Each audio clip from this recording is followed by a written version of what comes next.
Aujourd'hui, je vais vous révéler quelque chose d'essentiel. Il y a des prières que vous devez cesser de faire immédiatement. Oui, vous avez bien entendu. Certaines prières, bien qu'elles semblent innocentes ou sincères, non seulement déplaisent à Dieu, mais elles peuvent aussi être comparées à des actes de manipulation spirituelle, voire de sorcellerie. Pourquoi ces prières sont dangereuses? Elles ne glorifient pas Dieu. Au lieu de chercher sa volonté, elles expriment des désirs égoïstes ou mal alignés. Elles ferment les cieux. Plutôt que d'attirer la bénédiction, elles peuvent provoquer le mécontentement de Dieu. Elles ouvrent des portes à l'ennemi. Sans le savoir, vous risquez d'inviter des troubles spirituels dans votre vie. Ces prières peuvent sembler anodines ou même légitimes aux yeux de l'homme, mais elles enfreignent les principes divins et détournent votre cœur de la vérité. Pourquoi il est urgent d'arrêter? Dieu est un Père aimant qui cherche à répondre à nos prières, mais il ne soutiendra jamais des requêtes contraires à sa nature ou à sa volonté. Persister dans ces prières peut vous éloigner de sa présence, créer des blocages spirituels, engendrer des conséquences graves dans votre vie. Dans cette série, je vais exposer 8 types de prières que vous devez arrêter immédiatement. Des prières qui manipulent, détruisent ou ignorent la volonté divine. Mais ce n'est pas tout. Nous allons aussi apprendre ensemble comment prier d'une manière qui touche le cœur de Dieu, qui libère des miracles et qui transforme nos vies. Restez avec moi jusqu'au bout. Vous serez surpris de découvrir certaines erreurs que nous faisons tous, souvent sans le savoir. Préparez votre cœur à une révélation qui changera votre façon de prier et de vous approcher de Dieu. La première prière que vous devez absolument cesser de faire dès aujourd'hui, c'est celle adressée aux saints ou aux anges. La parole de Dieu est claire et sans ambiguïté sur ce sujet. Dans 1 Timothée 2,5, il est écrit « Car il y a un seul Dieu et aussi un seul médiateur entre Dieu et les hommes, Jésus-Christ homme. » Pourquoi cette pratique doit cesser? Dieu ne nous a jamais demandé de prier les saints ou les anges. Ces êtres, bien qu'importants dans l'histoire biblique, ne sont pas des intermédiaires entre nous et Dieu. Leur rôle est distinct, mais ils ne peuvent ni exaucer nos prières, ni servir de médiateur. Jésus-Christ est le seul médiateur. En priant les saints ou les anges, vous détournez votre foi de celui qui est mort et ressuscité pour ouvrir un chemin direct vers le Père. Ce que dit la Bible, une vérité incontournable. Dans Jean 14,6, Jésus lui-même déclare « Je suis le chemin, la vérité et la vie. Nul ne vient au Père que par moi. » Prier autrement, c'est ignorer cette vérité centrale du christianisme. De plus, Hébreux 7,25 ajoute « Il peut sauver parfaitement ceux qui s'approchent de Dieu par lui, étant toujours vivant pour intercéder en leur faveur. » Cela signifie que Jésus est en permanence à la droite de Dieu pour plaider notre cause. Pourquoi chercher d'autres intermédiaires quand le Fils de Dieu lui-même intercède pour nous? Lorsque nous prions Dieu au nom de Jésus, nous activons la puissance du Saint-Esprit qui agit en nous et pour nous. Une prière adressée directement au Père par le Fils est puissante. Elle brise les chaînes et ouvre les cieux. Efficace, elle est entendue immédiatement. En accord avec la volonté divine. Attention à ne pas tomber dans des traditions humaines. Certains peuvent penser qu'adresser leur prière à des saints ou à des anges leur donnera un accès privilégié à Dieu. Mais cela n'est pas basé sur la parole de Dieu. Ce sont des traditions humaines qui peuvent détourner notre foi. Alors aujourd'hui, recentrez vos prières sur Jésus-Christ, l'unique médiateur. Approchez-vous du Père avec assurance, sachant que votre prière, portée par le Saint-Esprit, atteint directement le trône de la grâce. La deuxième prière que vous devez arrêter immédiatement est celle des prières répétitives ou des formules vides de sens. Dans Matthieu 6,7, Jésus nous avertit avec fermeté « En priant, ne multipliez pas de vaines paroles comme les païens, qui s'imaginent qu'à force de paroles, ils seront exaucés. » Qu'est-ce qu'une prière répétitive ou formulée? Ce sont des prières récitées mécaniquement, sans réflexion ni sincérité, des phrases répétées inlassablement, comme si Dieu était une machine à exaucer. Ces pratiques ressemblent davantage à des rituels qu'à une réelle communion avec le Père. Pourquoi ces prières ne plaisent-elles pas à Dieu? Elles manquent de sincérité. Une prière répétée sans conviction ou intention devient une simple routine, dénuée de la profondeur et de l'authenticité que Dieu recherche. Elles reflètent un manque de foi. Répéter sans cesse les mêmes mots peut indiquer que nous doutons que Dieu nous écoute vraiment. Elles imitent les pratiques païennes. Les païens, à l'époque biblique, pensaient que multiplier les paroles ou utiliser des formules magiques les rapprochait de leur Dieu. Mais nous servons un Dieu vivant, qui regarde au cœur et non aux apparences. Ce que Dieu attend de nos prières, une relation vivante et sincère. Dieu est un Père aimant qui désire entendre nos cœurs, pas des récitations sans âme. Une foi authentique. Hébreux 11:6 nous rappelle, sans la foi, il est impossible de lui être agréable. Dieu veut des prières qui témoignent de notre confiance en lui. Un esprit dirigé par le Saint-Esprit. Dans Romains 8:26, il est écrit que l'Esprit intercède pour nous avec des soupirs inexprimables lorsque nous ne savons pas quoi dire. Cela montre que même une prière simple mais sincère est puissante. Une prière efficace n'a pas besoin d'être longue ou répétée.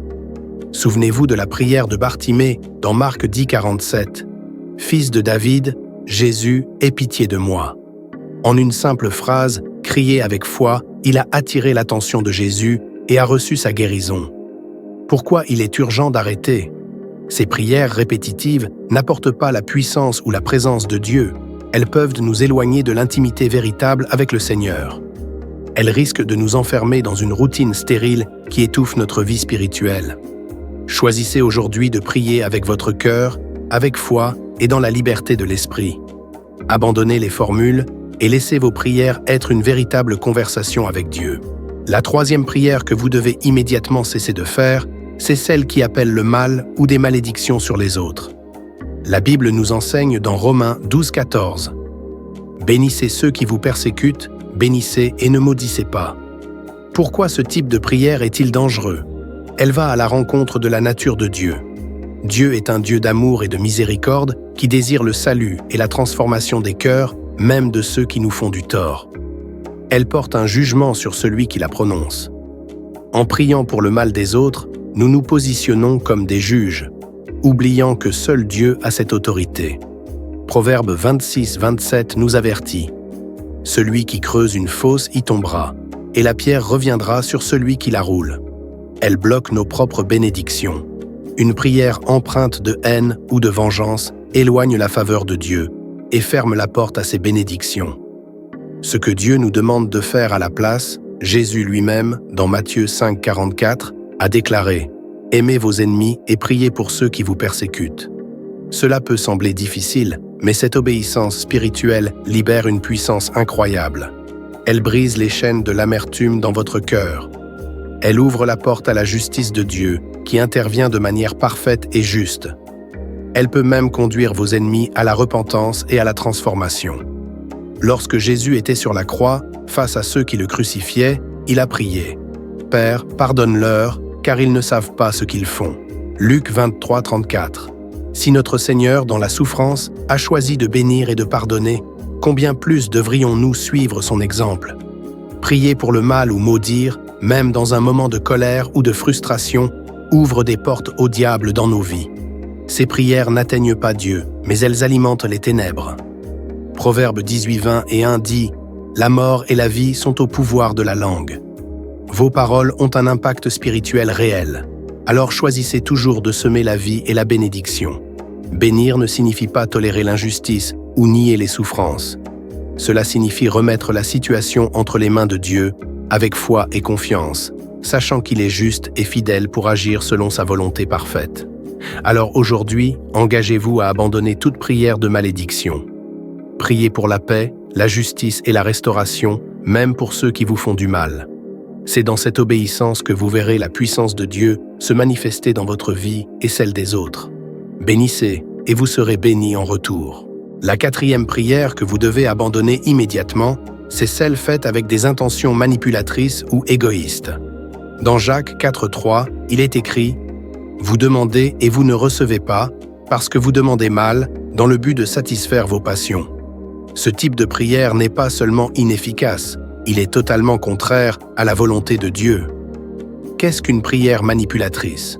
C'est une prière où l'on cherche à satisfaire des désirs égoïstes sans prendre en compte la volonté de Dieu. Influencer ou contrôler les autres à notre avantage, parfois même en invoquant le nom de Dieu. forcer Dieu à agir selon nos propres intérêts, comme si nous pouvions utiliser la prière comme un levier de contrôle. Pourquoi ces prières sont-elles dangereuses? Elles relèvent de la sorcellerie charnelle. Selon Galates 5, 19 à 20, la sorcellerie n'est pas uniquement liée aux rituels occultes. En tant qu'œuvre de la chair, elle peut se manifester par la manipulation, l'intimidation et la domination. Une prière manipulatrice cherche à contrôler les autres ou les circonstances, ce qui est incompatible avec l'humilité et la soumission à Dieu. Elle fermente les précieux. Dieu ne répond pas aux prières motivées par l'égoïsme. Proverbe 16:2 nous rappelle que Dieu sonde les cœurs. Toutes les voies d'un homme sont pures à ses yeux, mais celui qui tire les esprits, c'est l'Éternel. Si nos intentions ne sont pas alignées avec sa volonté, nos prières resteront sans réponse. Elles invitent le chaos spirituel. Une prière manipulatrice ouvre la porte à l'ennemi. Elle détourne la puissance de la prière et risque d'entraîner des conséquences spirituelles négatives. Imaginez quelqu'un qui prie pour que son voisin échoue afin d'obtenir une promotion. Cette prière, bien que formulée dans un contexte de besoin personnel, est égoïste, malveillante et manipulatrice. Que faire à la place? Rechercher la volonté de Dieu. Dans Matthieu 6,10, Jésus enseigne que nos prières doivent refléter cette vérité. Que ta volonté soit faite sur la terre comme au ciel. Priez avec un cœur pur. Approchez-vous de Dieu avec humilité en demandant que ses plans s'accomplissent, même s'ils diffèrent de vos attentes. Demandez avec foi et abandonnez. Dieu répond toujours aux prières alignées sur sa volonté. 1 Jean 5,14 déclare « Si nous exigeons quelque chose selon sa volonté, il nous écoute ». Prier avec des intentions manipulatrices, c'est tenter de transformer la prière en un outil de contrôle, ce qui s'oppose directement à la foi et à la soumission. Dieu ne répond pas à ce genre de prière, car elle va à la rencontre de sa nature juste et aimante. Alors, priez avec un cœur sincère et désintéressé. Confiez vos désirs à Dieu en lui laissant le soin de choisir ce qui est le meilleur pour vous et pour ceux qui vous entourent. Une prière humble et authentique ouvre les précieux et libère la puissance de Dieu dans votre vie. La 5e prière que vous devez cesser immédiatement est d'invoquer des esprits ou d'utiliser des pratiques occultes. Deutéronome 18, 10 à 12 nous met en garde de manière claire et sans équivoque. Qu'il ne se trouve chez toi personne qui exerce le métier de devin, d'astrologue, d'augure, de magicien, d'enchanteur, personne qui consulte ceux qui évoquent en les esprits ou qui prédit l'avenir par des sortilèges, personne qui interroge les morts. Pourquoi cette prière est-elle dangereuse? Elle ouvre la porte aux ténèbres.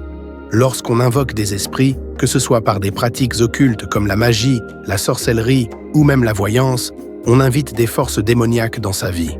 Ces pratiques ne proviennent pas de Dieu, mais du royaume des ténèbres, et elles nous éloignent de la lumière divine. Elles constituent une forme d'idolâtrie spirituelle. Rechercher la guidance dans l'occultisme ou consulter des esprits revient à adorer autre chose que Dieu. Ésaïe 8,19 avertit « Quand on vous dira « Consultez les évocateurs d'esprits et les devins qui murmurent et qui chuchotent », répondez « Un peuple ne consultera-t-il pas son Dieu ?» Dieu seul détient la véritable sagesse et la direction pour nos vies. Elle détourne notre attention de Dieu. En cherchant des réponses dans les pratiques occultes, on met notre foi et notre confiance en des moyens qui ne sont ni sûrs ni durables. Dieu nous appelle à le rechercher lui seul, et non à courir après des faux secours. Comme quelques pratiques occultes nous avons la voyance et l'astrologie. Ces pratiques prétendent prédire l'avenir ou donner des réponses à nos questions, mais elles ne sont que des illusions, souvent alimentées par des esprits trompeurs. L'évocation des morts, interroger les défunts ou utiliser des rituels pour communiquer avec les esprits des morts est une forme d'infidélité à Dieu et une porte ouverte à des influences spirituelles négatives. La magie et les enchantements.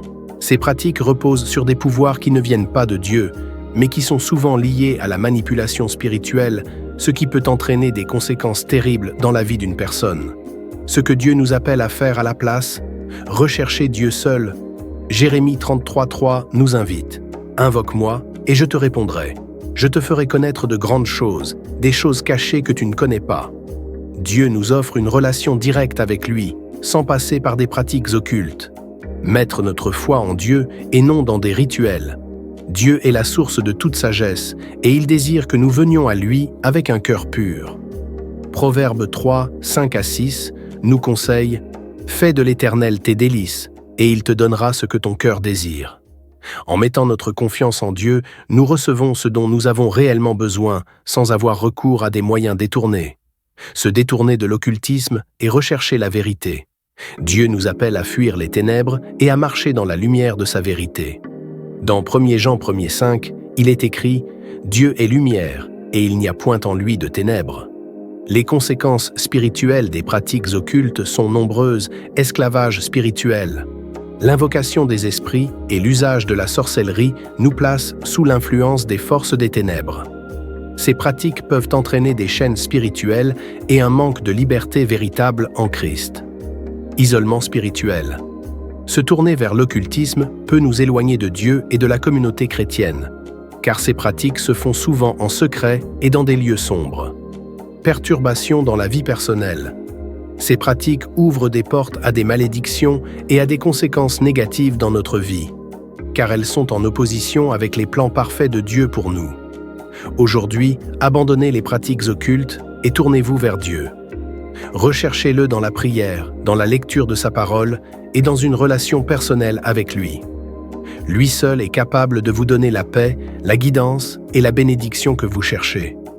Ne vous laissez pas séduire par les fausses lumières des ténèbres, mais marchez dans la lumière de Dieu, car c'est là que se trouve la vraie liberté. La 6e prière que vous devez absolument cesser de faire, c'est de chercher des signes ou des présages, et de commencer à faire pleinement confiance à la parole de Dieu. Dans Matthieu 12, 39, Jésus nous avertit sévèrement. Une génération méchante et adultère demande un miracle. Cela révèle une vérité profonde. Rechercher constamment des signes surnaturels ou des présages en dehors de la parole de Dieu est un signe d'infidélité et d'instabilité spirituelle. Pourquoi chercher des signes est-il problématique? Cela démontre un manque de foi solide dans la parole de Dieu. Dieu nous a donné sa parole comme guide absolu et souverain. Elle est suffisante pour toutes les situations de la vie. Quand nous cherchons des signes extérieurs, nous montrons que nous doutons de la suffisance de sa parole pour nous guider et nous bénir. Cela reflète une foi conditionnée et non une foi pure. Lorsque nous cherchons des miracles ou des signes pour confirmer notre foi, nous faisons dépendre notre relation avec Dieu de ce qui est visible ou tangible, plutôt que de la confiance en ce qu'il a déjà dit. 2 Corinthiens 5,7 nous rappelle « Car nous marchons par la foi et non par la vue ». La foi véritable se base sur ce que Dieu dit, même lorsque les circonstances ou les preuves visibles semblent absentes. Cela peut entraîner des déceptions spirituelles.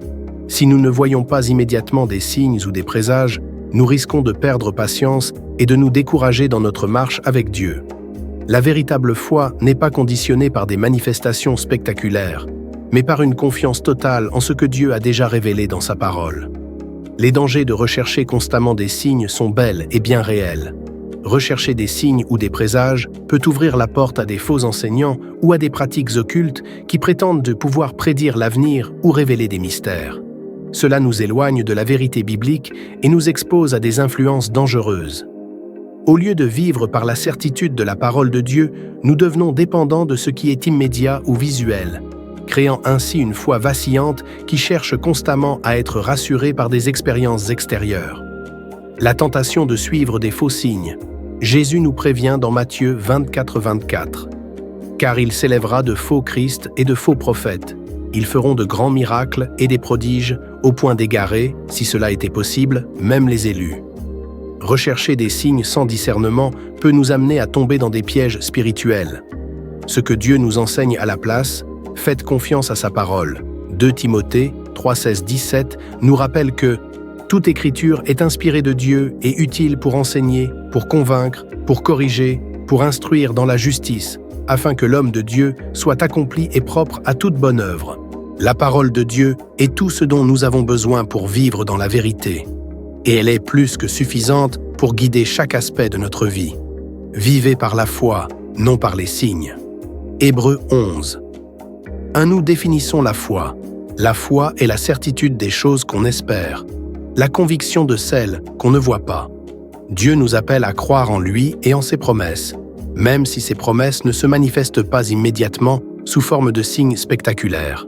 cherchez Dieu dans l'intimité et la prière.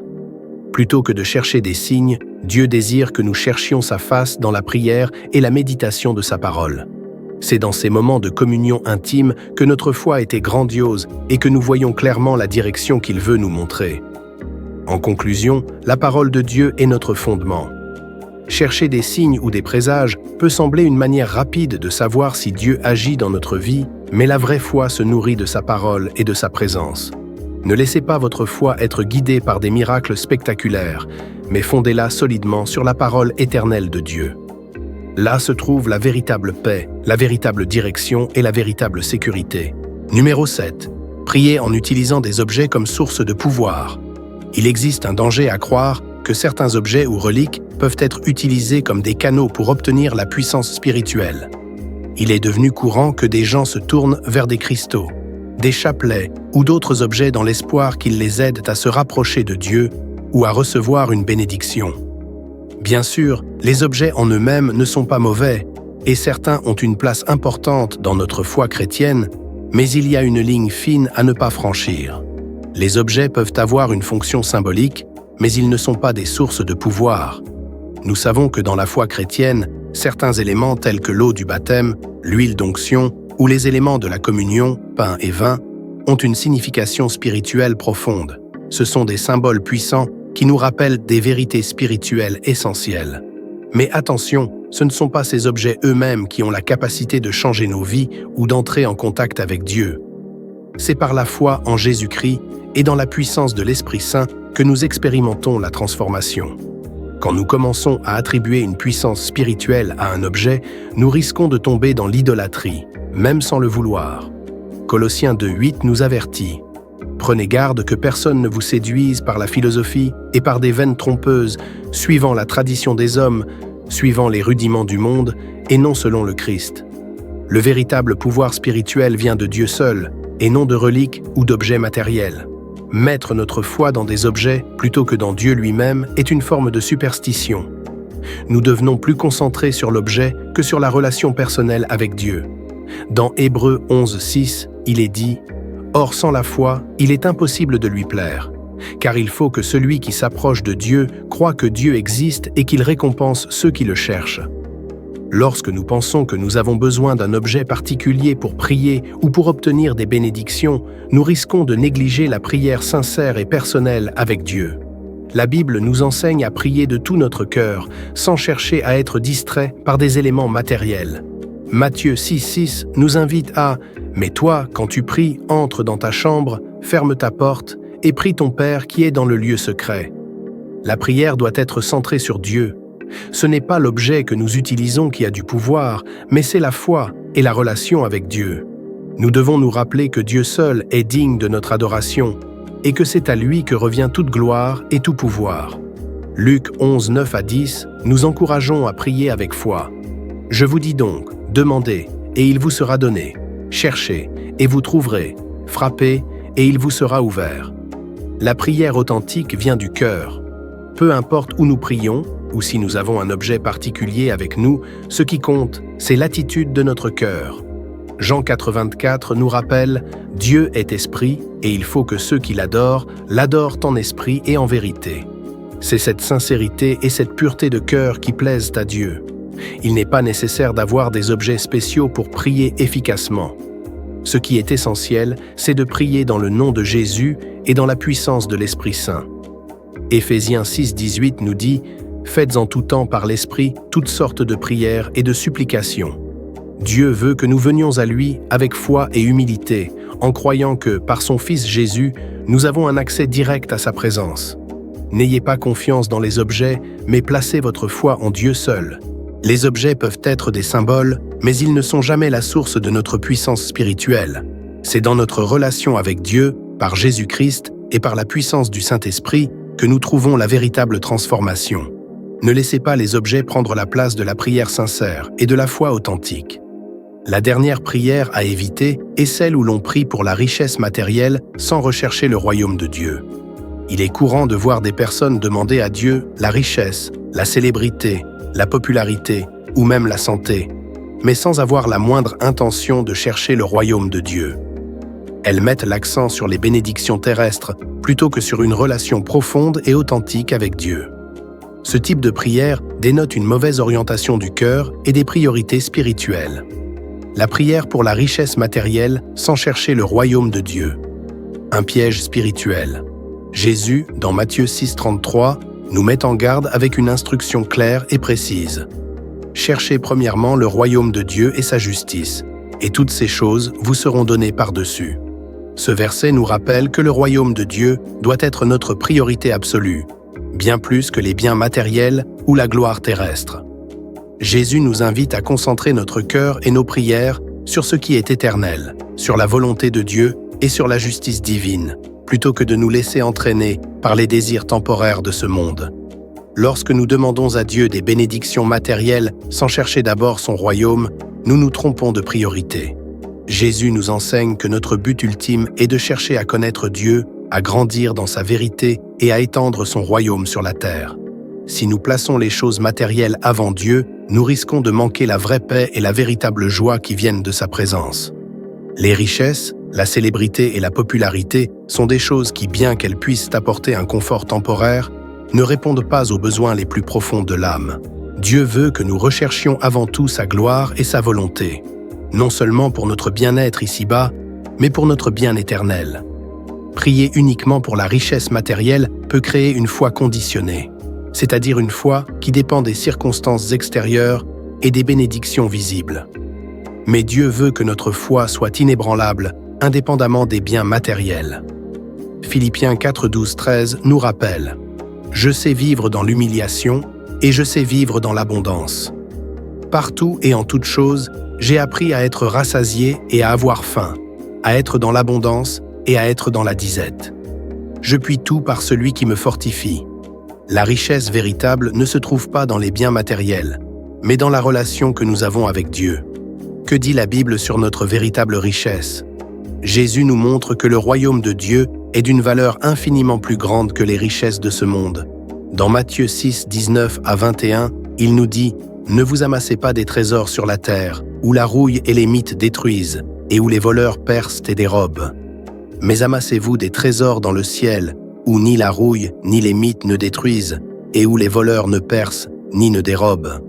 Ce que nous accumulons spirituellement en suivant Dieu et en cherchant son royaume a une valeur éternelle. » Proverbe 11, 28 dit « Celui qui se confie dans sa richesse tombera, mais les justes croissent comme le feuillage. » Plutôt que de courir après la richesse, Dieu nous appelle à chercher sa justice, à vivre selon ses principes et à faire sa volonté. En faisant cela, nous recevons ses bénédictions, non seulement matérielles, mais aussi spirituelles et éternelles. Dieu connaît nos besoins. Dans Matthieu 6, 32, Jésus nous rappelle que « Votre Père céleste sait que vous avez besoin de toutes ces choses. » Dieu est bien plus que capable de subvenir à nos besoins matériels, à condition que nous nous concentrions d'abord sur lui et sur son royaume. La promesse de Jésus est claire. Si nous cherchons d'abord le royaume de Dieu, toutes les autres choses dont nous avons besoin nous seront données. Cherchez d'abord le royaume de Dieu.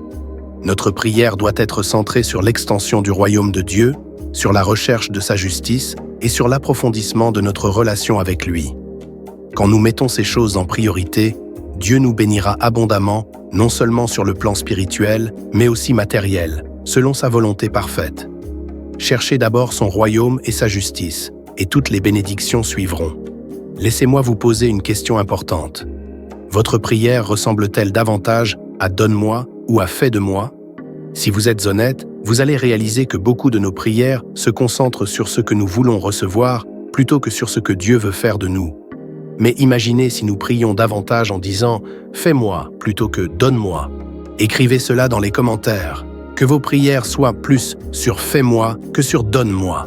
Je ne dis pas qu'il est mal de prier pour ce dont vous avez besoin, bien sûr, ces prières ont aussi leur place. Mais ce qui compte vraiment, c'est de prier pour devenir l'homme ou la femme que Dieu veut façonner en vous, plus que de simplement recevoir des bénédictions. Priez pour être transformé et voyez comment Dieu vous bénira au-delà de ce que vous pouvez imaginer. Dieu attend des prières qui viennent du fond du cœur, des prières comme « Seigneur, fais de moi un véritable serviteur selon ton cœur ». Ce genre de prière va au-delà des besoins personnels pour toucher le désir profond d'être transformés et utilisés par Dieu pour sa gloire. Mais ce n'est pas tout. Une autre prière qui plaît énormément à Dieu est « Seigneur, change-moi, purifie-moi, transforme-moi, lave-moi de tout ce qui ne te ressemble pas. » Imaginez un instant, au lieu de simplement demander ce que vous voulez, vous invitez Dieu à renouveler votre esprit, à vous débarrasser de vos imperfections et à vous conformer à son image. Cette prière est comme un cri d'humilité et d'abandon, demandant à Dieu de nous façonner à sa volonté, de nous purifier de toute souillure et de nous rendre plus aptes à accomplir sa mission sur terre. Aujourd'hui, je vous invite à réfléchir sérieusement et à prendre une décision importante. Arrêtons de prier certains types de prières qui non seulement ne correspondent pas à la volonté de Dieu, mais qui peuvent même nous éloigner de sa bénédiction. A-t-on trouvé cela utile? Prenons un instant pour nous connecter ensemble dans la prière. Je vous invite à participer pleinement. Si vous êtes prêt à prier avec moi, déposez un emoji de prière dans les commentaires pendant que nous nous unissons en prière. C'est le moment de laisser nos cœurs se tourner vers Dieu, d'aligner nos prières avec sa volonté et de chercher sa guidance. Ensemble, prions pour une transformation profonde et un renouvellement spirituel. Seigneur, nous venons devant toi avec un cœur reconnaissant. Merci pour ce jour. Merci pour ta grâce infinie et ta miséricorde qui nous accompagnent à chaque instant. Merci d'être toujours là, présent dans nos vies. Aujourd'hui, nous avons défini grâce pour ta parole qui non seulement nous enseigne à prier, mais nous guide aussi dans ce que nous devons éviter. Seigneur, nous reconnaissons nos erreurs, nous nous repentons de tout ce qui ne t'a pas honoré dans nos prières. Si nous avons prié avec des intentions manipulatrices ou égoïstes, cherchant des gains personnels sans chercher d'abord ton royaume, nous nous repentons. Si nous avons prié pour nuire ou maudire d'autres, ou si nous avons cherché à utiliser des objets de sorcellerie, des mantras ou des pratiques occultes pour renforcer notre prière, nous renonçons à cela aujourd'hui, au nom de Jésus. Seigneur, nous nous repentons de notre confiance excessive dans les techniques de prière, les formules, ou même la répétition mécanique des mots. Nous savons que ce n'est pas la quantité de nos paroles, mais la sincérité de notre cœur qui compte. Parfois, quand nous n'avons même pas de mots, mais seulement des larmes, tu nous entends, Seigneur. Parfois, un simple soupir ou un regard vers toi suffit pour que tu comprennes notre cœur. Nous ne prions pas pour être vus ou appréciés par les hommes, mais pour être vus et entendus par toi. Nous prions pour connaître ta bénédiction et pour voir nos vies transformées par ta puissance. Nous exigeons ta bénédiction sur chacune de nos prières, qu'elles soient longues ou courtes, en jeûne ou en larmes, en langue ou dans notre langue maternelle. Nous prions pour que ta volonté soit accomplie à travers chaque prière sincère. Je prie que tu fortifies notre vie de prière au nom de Jésus. Amen. Si ce message vous a touché, si vous avez trouvé cette prière utile, écrivez dans les commentaires. Ce message m'a vraiment aidé. Donnons toute la gloire à Dieu, car c'est lui qui transforme nos cœurs et nous guide vers une vie de prière véritable et profonde.